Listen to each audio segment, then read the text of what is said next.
היי, קוראים לי דפנה לומבוזו, אני בת 27. אני כיום גרה ביפו, במקור אני מפריז, בצרפת. עליתי לארץ בגיל 8, ככה ששפת האם שלי היא צרפתית. יש לי תואר ראשון במשפטים ופסיכולוגיה. אני כיום בהתמחות במשפטים, אני עתידה לסיים בקרוב. אני חושבת שאני מאוד מתאימה לתפקיד, כי קודם כל, לפני הכל, אני מאוד אוהבת ילדים.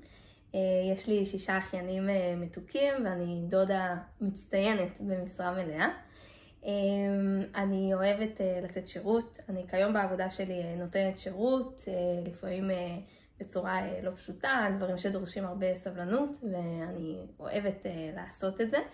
אני חושבת שגם התואר בפסיכולוגיה מאוד מאוד עזר לי ככה עם ילדים, סבלנות, לחנך וכל מיני כאלה. אני אוהבת לגלוש, מגיל קטן אני גולשת, בצרפת, כשעוד גרתי שם, אני משתדלת לחזור כל עונה כמעט, וזהו, אני ממש אשמח לעבוד איתכם.